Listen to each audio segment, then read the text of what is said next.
We didn't want anybody telling us anything about Africa, and much less calling us Africans. And in hating Africa and in hating the Africans, we ended up hating ourselves without even realizing it. Because you can't hate the roots of a tree and not hate the tree.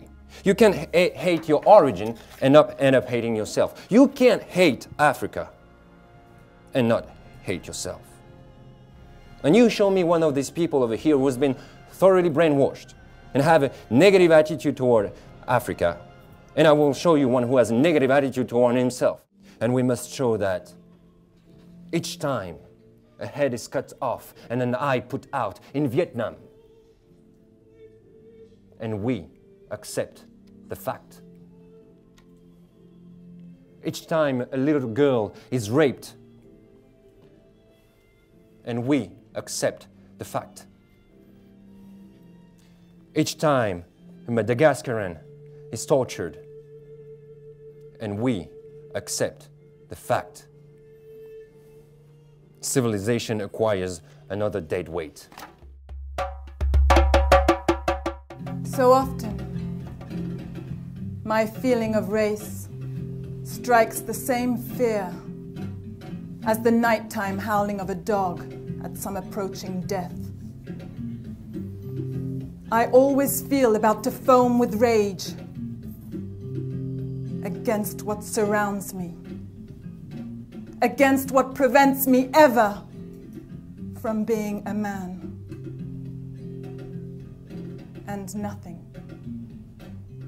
nothing would so calm my hate as a great pool of blood made by those long, sharp knives that stripe the hills of Cain for rum.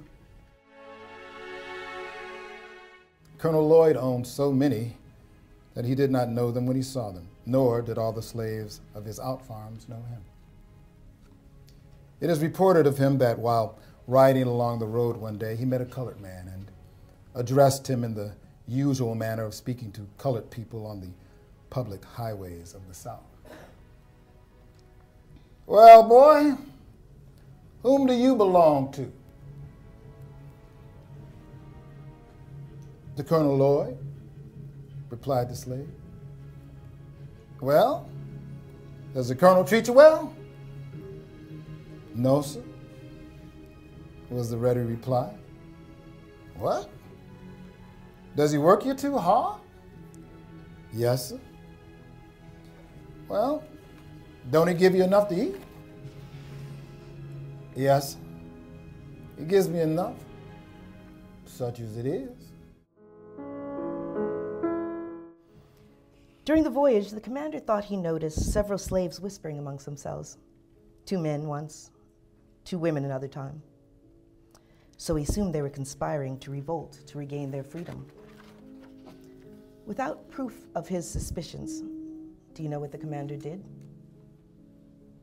At once, he condemned 2 of these unfortunates to death, a man and a woman, and he pronounced judgment by raising a hand towards the man who had to die first. The man's throat was slit in front of his brothers and sisters, and then his heart, liver, and entrails were removed and spread on the deck. And since there were 300 slaves on the ship, his heart, liver, and entrails were cut into 300 pieces. And then the commander ordered the dead man's companions to eat, threatening them with the same fate if they did not.